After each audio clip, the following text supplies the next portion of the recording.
Video like जरूर कर लीजिए और ऐसे वीडियो लगातार फ्री में पाने के लिए चैनल को तुरंत सब्सक्राइब कर लीजिए और बेल आइकन को जरूर टैप कर लीजिए ताकि आगे भी सारे वीडियो आपको मिलते रहे। यूट्यूब में फॉलो करते हैं तो प्लीज ये वाला फ्री टेलीग्राम चैनल जरूर ज्वाइन कर लीजिएगा। सारे नोटिफिकेशन सारे अपडेट यहीं पे आते हैं, ध्यान रखिए। यूपीपीएससी का जो 2026 का कैलेंडर अपेक्षित है उसमें हमको बीओ की वैकेंसी देखने को मिल सकती है। काफ़ी यहाँ पर महीने हो चुके हैं और जब से हमको न्यूज़ मिली है कि जो है आयोग के पास अधियाचन है इसमें वैकेंसी में एलिजिबिलिटी क्राइटेरिया या पात्रता को लेकर जो पेंच फंस रहा था क्वालिफिकेशन को लेकर के उसको भी क्लियर किया गया था नियमावली में संशोधन करके, लेकिन अभी भी वैकेंसी लेट हो रही है। स्टडी फॉर सिविल सर्विसेज का बीईओ का लेटेस्ट पेड बैच शुरू हुआ है स्टूडेंट्स की डिमांड पर। जो लोग भी बीईओ प्रीलिम्स की तैयारी करना चाहते हैं वो पुराने सिलेबस के हिसाब से तैयारी कर सकते हैं और इसमें हमारा कमिटमेंट है कि बीईओ में अगर कुछ सिलेबस में बदलाव होता है तो उस बदलाव को भी समाहित करेंगे हम लोग। इसमें लेटेस्ट पेड ग्रुप पे शुरू हुआ है, इसमें आप ज्वाइन करके 100 दिवस में प्रीलिम्स की पूरी तैयारी कर सकते हैं। 100 डे वाइज क्लासेस का हमारा प्लान रहता है। इसमें हम जो है डे वाइज क्लासेस के साथ नोट्स के साथ जो है वीडियो लेक्चर भी अब दे रहे हैं। 100 दिवस में आप पूरा सिलेबस कंप्लीट कर सकते हैं डेली 4 से 5 घंटे स्टडी करके। आप किसी अन्य एग्जाम के साथ साथ तैयारी करते हुए भी इसको जो है बीओ सिलेबस को तैयार कर सकते हैं। कंप्लीट कॉम्प्रिहेंसिव स्टडी मटेरियल आपको इसमें मिल जाएगा, ठीक है। सिलेक्शन ओरिएंटेड स्टडी मटेरियल देने के लिए study for civil services team जानी जाती है। रिकॉर्डेड वीडियो लेक्चर आपको इसमें मिल जाएंगे, स्मार्ट बोर्ड वाले बाकायदा स्मार्ट बोर्ड पर रिकॉर्ड किए गए वीडियो लेक्चर मिल जाएंगे एक्सपर्ट टीचर्स के द्वारा। इससे आपकी कंसेप्ट बिल्डिंग हो जाएगी। कंसेप्ट बिल्डिंग के बाद जो है आपको नोट्स मिल जाएंगे। शुरुआत में हम पीपीटी वाले नोट्स देंगे, पीपीटी इनटू पीडीएफ कन्वर्ट करके, और बाद में सब्जेक्ट वाइज नोट्स आपको मिल जाते हैं। इसमें कंप्लीट गाइडेंस आपको मिलेगा। अगर आप स्टडी फॉर सिविल सर्विसेज के फुल पेड बैच में आए तो आप डाउट क्लियरेंस के सपोर्ट वाले में भी आ जाते हैं, जिसमें आप अपना कोई भी डाउट आप पूछ सकते हैं, ठीक है। फुल पेड बैच वालों को डाउट क्लियरेंस का सपोर्ट भी यहाँ पे मिलता है, जिसमें बीओ सिलेबस संबंधित कोई भी डाउट वहाँ पर आप पूछ सकते हैं। स्टडी फॉर सिविल सर्विसेज के पेड क्विज के ग्रुप चल रहे हैं। पेड क्विज ग्रुप में आप ज्वाइन होकर के तैयारी कर सकते हैं। मतलब आपको कई सारे सवाल इसके करा दिए जाते हैं बीओ सिलेबस के। बीओ सिलेबस का जो भी मतलब सब्जेक्ट कहीं पर कॉमन है अन्य एग्जाम्स में, उसमें तक बीओ सिलेबस के हमारे क्विज ग्रुप के कई सारे क्वेश्चन रिपीट हो चुके हैं। जैसे एलटी ग्रेड की बात करें, उसमें कई सारे हिस्ट्री के सवाल जो आए थे वो हमारे बीओ मतलब बीओ वाले पेड ग्रुप से मैच हो रहे थे, क्योंकि बीओ में भी हिस्ट्री आती है। खैर क्विज ग्रुप में हमारा कमिटमेंट बीओ को लेकर है। बीओ प्रीलिम्स की तैयारी को लेकर के हमारा ये ग्रुप चल रहा है। इसमें हम लास्ट टाइम जो एग्जाम हुआ था 2020 वाला, उसके हिसाब से प्रिपरेशन करा रहे हैं प्रीलिम्स की। प्रीलिम्स का हमारा इसमें कमिटमेंट है और प्रीलिम्स पूरा कराया जाएगा। अगर आने वाले नोटिफिकेशन में अगर कुछ बदलाव भी किया जाता है या फिर कुछ अन्य चीज़ें पूछ ली जाती हैं या ऐड कर दी जाती है पुराने सिलेबस पर, तो उसको भी हम लोग इसमें समाहित करेंगे। लॉन्ग टर्म तक का सपोर्ट आपको मिलता है। हमारे कई ऐसे पेड बैचेस हैं बीओ के जो लगभग साल 1.5 साल से चल रहे हैं, लेकिन तब भी हम उसमें अपना सपोर्ट जारी रखे हुए हैं। पूरा स्ट्रैटेजी वीडियो देखिए, यहाँ पर कंप्लीट डिटेल्स के लिए कैसे क्या क्या आपको मिलेगा जो है उसके लिए पूरा स्ट्रैटेजी वीडियो ये शुरू से लेकर आखिर तक आप लोग देख लीजिए। अभी तक यूपीपीएससी ने सिर्फ एक ही बार बीओ का एग्जाम कराया है खुद से। 13/12/2019 को ये नोटिफिकेशन आया था। एग्जाम डेट मार्च में थी और फाइनली एग्जाम पोस्टपोन होने के बाद अगस्त में हो पाया था, जिसका रिजल्ट वगैरह आ चुका है। काफ़ी सारे लोग पोस्टेड हैं इस वैकेंसी के थ्रू जो सिलेक्ट हुए थे। कई सारे हमारे सिलेक्टेड छात्रों के हम वीडियोस वगैरह डालते रहते हैं अपने अदर चैनल्स पर, आपने देखा होगा। 309 पदों पर ये वैकेंसी आई थी दिसंबर 2019 में।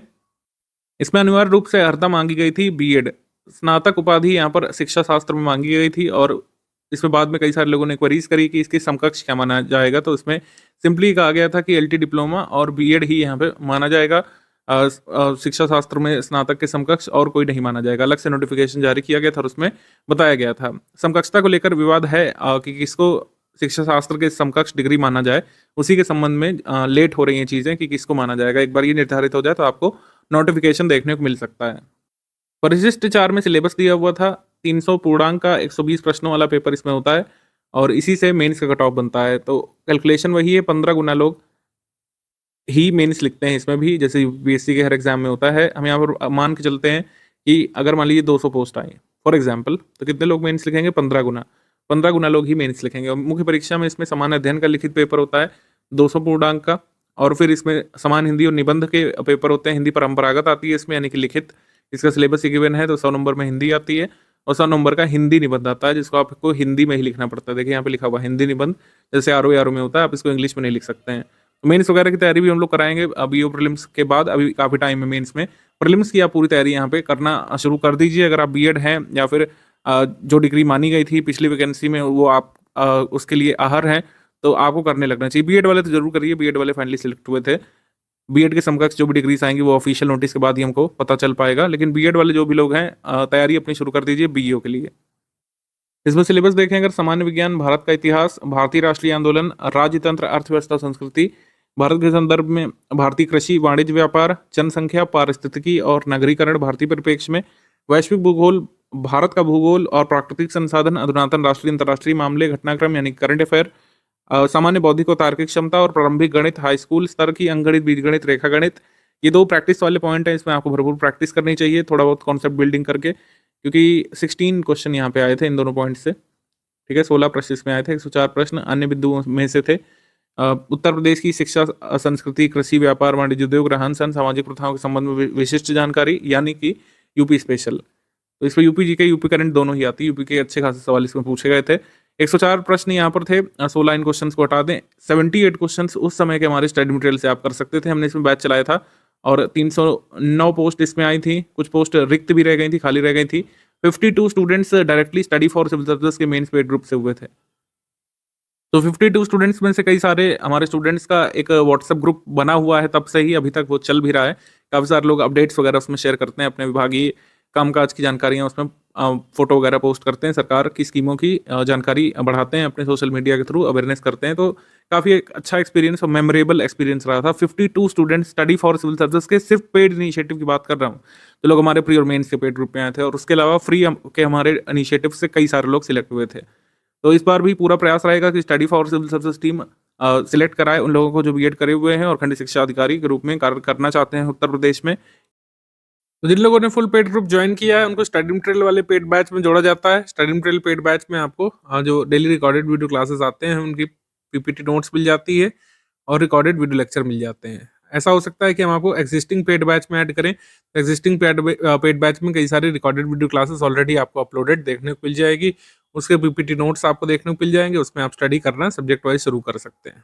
ठीक है, सब्जेक्ट वाइज जो है पीपीटी नोट्स के साथ जो क्लासेस दी रहेंगी उससे आप पढ़ना शुरू कर सकते हैं। पेड क्विज ग्रुप में आपको जोड़ दिया जाता है। पेड क्विज में कई सारे क्वेश्चंस लगातार कराए जा रहे हैं, काफ़ी पहले के भी। आप उसमें पुराने करंट अफेयर के क्वेश्चन छोड़ करके जो अभी रिसेंट क्वेश्चन अपलोड किए गए हैं, ठीक है, 2025 में, उसको आप देख सकते हैं 2025-26 वाले। डाउट क्लियरेंस का इसमें सपोर्ट दिया गया। डाउट क्लियरेंस में आप बीओ सिलेबस संबंधित कोई भी डाउट पूछ सकते हैं। फॉर एग्जांपल जैसे रिकॉर्डेड वीडियो क्लासेस में कोई कंसेप्ट आपका नहीं बिल्ड हुआ या फिर आपको लगता है कंसेप्ट को फिर से अच्छे से समझने की जरूरत है, तो आप डाउट क्लियरेंस ग्रुप में एक जो है टेक्स्ट मैसेज भेज दीजिए। उसमें आप लिख दीजिए कि मुझे ये फलाना चीज़ नहीं समझ में आई, तो टेक्स्ट मैसेज के देखने के बाद हमारे एक्सपर्ट एडमिन आपको रिप्लाई करेंगे और रिप्लाई में आपको पूरा कंसेप्ट जो है समझा देंगे। ठीक है, तो इस तरीके से होगा। अगर आपने हमारा पेड बैच ज्वाइन किया तो 3 चीज़ें जरूर करनी है। सबसे पहला काम जो आप ऑलरेडी कर रहे हैं, अगर ये वीडियो आप ओपन किए हुए तो इसका मतलब आप स्ट्रैटेजी वीडियो ऑलरेडी देख रहे हैं। एक पेड ग्रुप में स्टडी मटेरियल कैसे देखें वाला वीडियो होता है, इसको वीडियो नंबर 2 बोलते हैं। इसको देखने के बाद आपको सब कुछ समझ में आ जाता है कि कैसे पीडीएफ ओपन करना है, कैसे रिकॉर्डेड वीडियो क्लासेस ओपन करना है, कैसे क्या करना है, उसमें आपको समझ में आ जाता है।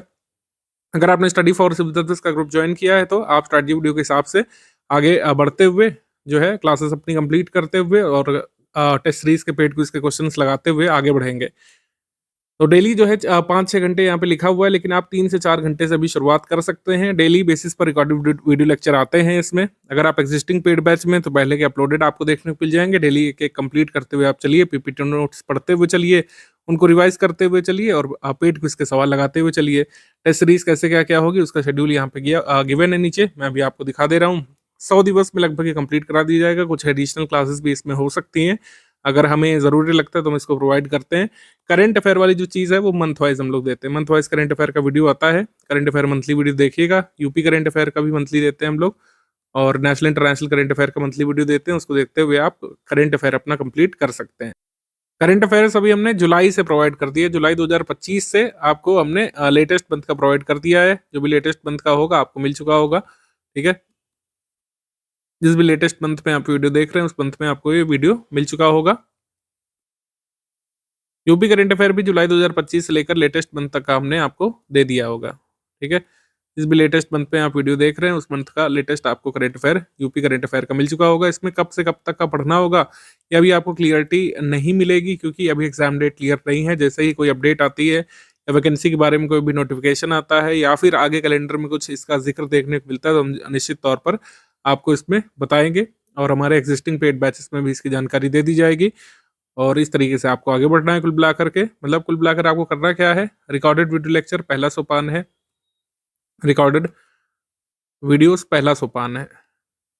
इसी वजह से हमने कोई लाइव क्लासेस नहीं दी है। पहला सोपान रिकॉर्डेड वीडियो लेक्चर है कि उसमें आप सारे कंसेप्ट एक बार समझ लें। हमारे एक्सपर्ट टीचर जो उसमें पढ़ा रहे हैं वे कोशिश करते हैं कि रिकॉर्डेड वीडियो के माध्यम से एकदम बेसिक जानकारी जो आपको होनी चाहिए, आधारभूत आपकी समझ उससे बना दी जाए। उसके बाद पीपीटी नोट्स इसमें होते हैं, जो भी फैक्ट्स उसमें बताए गए हैं। कई सारे फैक्ट्स आपको रिवाइज करने की जरूरत होती है क्योंकि एग्जाम में फैक्चुअल सवाल आते हैं। पीपीटी नोट्स के साथ साथ आप मंथली करंट अफेयर आगे बढ़ते रहिए। जैसे ही सभी जो है ये कंप्लीट हो जाएंगे, सभी क्लासेस आपकी मिल जाएंगी, 100 के करीब जो रिकॉर्डेड वीडियो आपको मिल जाएंगे। तो पीपीटी नोट्स के बाद जो है हम आपको प्रिंट फ्रेंडली नोट्स भी दे देंगे, जिससे आप प्रिंट भी कर सकते हैं और तब तक एग्जाम के बारे में भी हमको आगे कुछ ना कुछ जानकारी मिल जाएगी। मंथली करंट अफेयर स्टडी करते रहिए। पेड क्विज के कई सारे सवाल ऑलरेडी अपलोड हो चुके हैं, उनको लगातार सॉल्व करते रहिए। बहुत सारे सवाल हो चुके हैं पेड क्विज के, उनको लगातार आप लोग सॉल्व करते रहिए। ये हमारा पेड क्विज ग्रुप है, इस पर आप देखेंगे क्वेश्चंस बहुत सारे इसमें हो चुके हैं। तो अब जैसे कुछ लोग पूछेंगे क्वेश्चंस हमको, सर कहाँ से कहाँ तक लगाने हैं, मेरे हिसाब से आप लेटेस्ट से शुरू कर सकते हैं। लेटेस्ट से क्वेश्चंस लगाते हुए और पीछे तक आप जाइए। कोशिश करिए जो है आप कम से कम 100 क्वेश्चंस डेली से सॉल्व करें, काफ़ी अच्छी से प्रैक्टिस होती रहेगी आपकी। और कुछ लोग जैसे नए फ्रेशर्स लोग हैं, वो लोग कहेंगे कि सर अभी हमारे सारे सब्जेक्ट नहीं तैयार हैं। तो आप जब सारे रिकॉर्डेड वीडियो लेक्चर कंप्लीट कर लें, तब डेली जो है 100 क्वेश्चंस डेली लगाइए कम से कम। इसमें इतने सारे सवाल हो चुके हैं कि 100 से 150 क्वेश्चंस आप लोग डेली सॉल्व कर सकते हैं। और ये काम अगर आप हैबिचुअल हो जाएंगे, 45 से 50 मिनट डेली दे करके किया जा सकता है, बहुत समय नहीं देना पड़ेगा। 150 से 100 मतलब 100 से 150 क्वेश्चंस तो यहाँ पे लगाइए ही लगाइए। इसका तरीका भी मैं आपको बता दे रहा हूँ। जब आप थोड़े फ़ैमिलियर हो जाएँगे तो ये चीज़ आसान लगेगी। जैसे निम्नलिखित में से कौन-सा कथन प्रारंभिक राष्ट्रवादियों द्वारा उपनिवेशवाद की आर्थिक आलोचना का सर्वोत्तम स्पष्टीकरण करता है? इसमें है कि उन्होंने इस बात पर प्रकाश डाला कि किस बार ब्रिटिश शासन ने भारत की संपत्ति को लूटा, उन्होंने पश्चिमी शिक्षा को पूरी तरीके से अस्वीकार किया, उन्होंने तत्काल स्वराज की माँग की, या फिर उन्होंने अंग्रेजों के खिलाफ सशस्त्र विद्रोह को बढ़ावा दिया। तो अब इसमें कह रहे हैं कि कोलोनिज़्म का जो क्रिटिसिज्म किया था अर्ली नेशनलिस्ट ने, तो इकोनॉमिक क्रिटिक के बारे में बात कर रहे हैं, तो धन से संबंधित ही होगा। ए यहाँ पे सही है, यहाँ पर ए लगाया हमने तो ये सही हो गया। मान लीजिए कोई क्वेश्चन गलत होता है, जैसे है कि जीवाश्म ईंधन के जलने से वैश्विक जलवायु पर किस प्रकार प्रभाव पड़ता है, इसे निम्नलिखित में से किस कथन से सर्वोत्तम तरीके से जो है परिभाषित किया गया है। तो जैसे हम यहाँ पर ए चूज करते हैं तो ये रॉन्ग है, ये रॉन्ग है। सही वाला कौन सा है, जिसमें यहाँ पे व्हाइट कलर का टिक मार्क लगा हुआ है। कलर कोई भी हो, टिक मार्क का कलर व्हाइट है, बैकग्राउंड मतलब ये जो हाईलाइट है यहाँ पर किसी भी कलर का हो सकता है। और लाइन लंबी छोटी नहीं देखिएगा, इसमें व्हाइट कलर का जो टिक मार्क है वो डिनोट करता है कि आपका सही उत्तर है। व्हाइट टिक मार्क ये डिनोट करता है कि आपका राइट आंसर है। ठीक है, white tick mark denotes right answer. और जो आपका ये क्रॉस वाला है ये डिनोट करता है कि आपने गलत उत्तर दिया है। तो इस तरीके से कोशिश करिए कि 100 से 150 सवाल डेली आप लोग सॉल्व करें, और जब आपका सिलेबस पूरा हो जाए तो इसकी संख्या आप बढ़ा भी सकते हैं। इसका मैक्सिमम बेनिफिट लीजिए क्विज ग्रुप का। बीओ टेस्ट शेड्यूल यहाँ पे देख लीजिए आप लोग। लेटेस्ट पेड ग्रुप में जो आपने ज्वाइन किया होगा, इसमें 11 सेक्शनल टेस्ट मिलेंगे, जिसमें हर टेस्ट में 50 सवाल रहेंगे, 50 question in each sectional test, और 11 यहाँ पर रहेंगे फुल लेंथ टेस्ट। 11 रहेंगे फुल लेंथ टेस्ट और 11 रहेंगे सेक्शनल टेस्ट। कुल मिलाकर 22 टेस्ट आपके होंगे। अभी फुल लेंथ टेस्ट का जो सिलेबस है हम ये पुराने के हिसाब से रखेंगे, और ये टेस्ट लेट रखा गया है। तब तक हो सकता है हमको वैकेंसी का कोई नोटिफिकेशन या नोटिस या फिर कोई जानकारी हमको देखने को मिल जाए, उसके हिसाब से हम आपको बता देंगे। अगर जैसे हमने बताया कि कोई भी सिलेबस अगर अपडेट होता है तो अपडेटेड जो है सिलेबस के हिसाब से सीरीज आपको प्रोवाइड की जाएगी एज पर अपडेटेड सिलेबस। अगर सिलेबस वही रहता है तो उस हिसाब से 120 सवाल जो आपके आने चाहिए उस हिसाब से हम आपको ये दे देंगे। अपडेटेड सिलेबस के हिसाब से आपको टेस्ट सीरीज यहाँ पे दी जाएगी। जो भी मतलब बीओ का ऑफिशियल सिलेबस होगा उस हिसाब से जितने क्वेश्चंस आने होंगे आपको फुल लेंथ पेपर में, उस हिसाब से ये आपके 11 फुल लेंथ टेस्ट प्रिपेयर किए जाएंगे। अभी इसकी टेस्ट सीरीज की डेट इसी वजह से थोड़ा सा लेट रखी गई थी, ताकि लेटेस्ट करंट अफेयर हम इसमें समाहित कर सकें और लेटेस्ट ट्रेंड के हिसाब से आपको हम सवाल दे सकें टेस्ट सीरीज में। अगर नोटिफिकेशन पहले आ जाता है या फिर हमको कोई अग्रिम सूचना मिल जाती है कि एग्जाम इन डेट से पहले होने वाला है, तो सारे टेस्ट सीरीज को हम लोग प्रीपोन भी कर देंगे। ठीक है, ये पेपर 16 अगस्त 2020 को बीओ पेपर के रूप में हुआ था। आप इसमें क्वेश्चन पूछे जाने की लैंग्वेज देखिए और किस तरह के प्रश्न बन रहे हैं उसको देखिए। 3 स्टेटमेंट वाले क्वेश्चन इसमें पूछे जा रहे हैं, 4 स्टेटमेंट वाले क्वेश्चन इसमें पूछे जा रहे हैं, डबल स्टेटमेंट वाले कई क्वेश्चन थे, कई क्वेश्चन मैचिंग वाले हैं, कई सारे अवधारणाओं पर आधारित सवाल हैं। स्टेटमेंट और रीजन वाले क्वेश्चन इसमें पूछे गए हैं, अभिकथन कारण वाले कई सारे। ठीक है, डेटा वाले क्वेश्चन हैं, फैक्ट वाले क्वेश्चन हैं, ठीक है, कॉन्सेप्ट वाले क्वेश्चन हैं। तो इस तरीके से पूरे सिलेबस में से क्वेश्चन यहाँ पे पूछे गए थे। पॉलिटी के, हिस्ट्री के, जितने भी मतलब बिंदु लिखे गए हैं सबसे यहाँ पे सवाल पूछे गए थे। अभी सब्जेक्ट वाइज एनालिसिस में भी आपको बता दे रहा हूँ। मैं यहाँ पे इसलिए दिखा रहा हूँ कि क्योंकि आप देखें कि 5-6 घंटे पढ़ने की आवश्यकता क्यों है और क्यों इसको अभी से आपको तैयार करने की जरूरत है। सिलेबस में आपको दिख जरूर रहा होगा 9 बिंदु हैं, लेकिन इसमें काफ़ी कुछ आपको यहाँ पर पढ़ना पड़ता है। मॉडर्न हिस्ट्री में, ज्योग्राफी काफ़ी अच्छे तरीके से आपको बीओ के लिए कवर करना होता है। करंट अफेयर काफ़ी सारे क्वेश्चन इसमें पिछली बार आए थे, इस साल भी आने की संभावना रहेगी। तो इकोनॉमी, पॉलिटी सब कुछ यहाँ पे कवर करना पड़ेगा, जिसके लिए आपको कम से कम 100-120 दिवस चाहिए नोटिफिकेशन आने से पहले। प्रीलिम्स कट ऑफ की बात करें तो अभी तक भी ऑफिशियली इसको नहीं जारी किया गया है। 4 साल हो रहे हैं, थोड़ी सी ट्रांसपेरेंसी की कमी यहाँ पर महसूस होती है। अगर नियुक्ति हो चुकी है लोगों की तो अब कट ऑफ जारी करने में मेरे हिसाब से आयोग को कोई समस्या होनी नहीं चाहिए। हालांकि 300 में से ये ऑफिशियल कट ऑफ मतलब ये आरटीआई रिप्लाई के थ्रू जो कुछ लोगों को मिला था, अगर हम इसे सही मान लें तो ये कट ऑफ गया था। ठीक है, अभी तक भी पब्लिक डोमेन में आयोग ने नहीं डाला है, तो ये हमारा अस्वीकरण रहेगा। ये गलत भी हो सकता है, सही भी हो सकता है, लेकिन कई लोगों ने क्लेम किया था कि यही आरटीआई रिप्लाई आया था। तो अनारक्षित के लिए 137 कट ऑफ गया था, ईडब्ल्यूएस के लिए 152, एससी के लिए 123, एसटी के लिए 105, ओबीसी के लिए 165, महिला के लिए 137 नंबर इसमें गया था। पेपर की कठिनाई के हिसाब से काफ़ी लेजिट भी प्रतीत हो रहा है कट ऑफ। पेपर थोड़ा सा डिफिकल्ट लेवल का आया भी था। तो ये कट ऑफ गया आपका इतना, और हमने आपको बताया कि हमारे स्टडी मटेरियल में से आप 78 क्वेश्चन यहाँ पे निकाल सकते थे। अगर हम 16 क्वेश्चन जो प्रैक्टिस वाले हैं उसको ना काउंट करें तो तब भी आसानी से कट ऑफ निकाला जा सकता था हर श्रेणी का। आयोग द्वारा ऑफिशियल घोषित किया गया था कट ऑफ मुख्य परीक्षा का। मुख्य परीक्षा का कट ऑफ घोषित किया गया था। 400 अंकों में से 208 अंक अनारक्षित में जिसके थे वो फाइनली बीओ की पोस्ट तक पहुंचे थे, और इसमें कोई रैंकिंग वगैरह तो थी नहीं क्योंकि सभी लोग बीओ ही बने थे। तो इस तरीके से था। 198 नंबर ईडब्ल्यूएस का, अन्य पिछड़ा वर्ग का 203, अनुसूचित जाति का 187, अनुसूचित जनजाति का 157, डीएफएफ का 195, भूतपूर्व सैनिक का 181, दिव्यांग का अलग अलग कैटेगरीज में कट ऑफ गया था 193, 188, 186, 175, और सभी महिला श्रेणी अपनी मूल श्रेणी की श्रेष्ठता के अंतर्गत सम्मिलित की गई थी। कुछ मार्कशीट्स भी हमारे पास हमारे पेड ग्रुप के सदस्यों की, जैसे इनका चयन हुआ था 204 अंकों पे एससी कैटेगरी में, और श्री अमन गुप्ता जिनका इंटरव्यू भी हमारे चैनल पर पड़ा हुआ है, इंटरव्यू कह सकते हैं, उनका एक्सपीरियंस कह सकते हैं, 208 नंबर के साथ वो फाइनली इसमें सिलेक्ट हुए थे ओबीसी कैटेगरी में।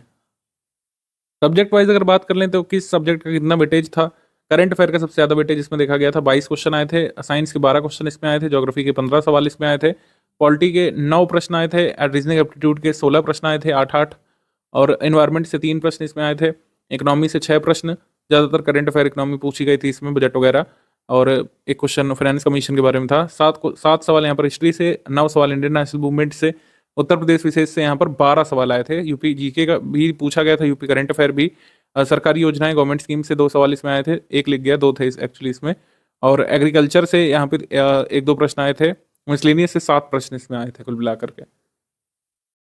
डेली क्लास नोट्स तो आपको ग्रुप में से ही मिलेंगे, स्टडी मटेरियल ग्रुप में, और रिकॉर्डेड क्लासेस भी मिलेगी, लेकिन जो स्टडी मटेरियल है डेली क्लासेस के फॉर्म में और जो आगे सब्जेक्ट वाइज वो दे दिया जाएगा कंबाइन करके। उसके अलावा भी आप दिए गए नोट्स का शॉर्ट नोट्स बना सकते हैं चाहे तो। शॉर्ट नोट मेकिंग काफ़ी अच्छी प्रैक्टिस होती है, अच्छे तरीके से आप चीज़ें लर्न कर पाते हैं कई बार। उसका एक मेथड मैं आपके साथ साझा कर दे रहा हूँ, जो बनाना चाहें वो बना सकते हैं, अदरवाइज क्लास नोट से ही आप रिवाइज करते रह सकते हैं। जैसे सिकल सेल एनीमिया है, काफ़ी चर्चा इसकी हुई थी, वर्ष 2023 से ही होना शुरू हो गया था मिड से, और बजट में भी इसको अनाउंस किया गया था।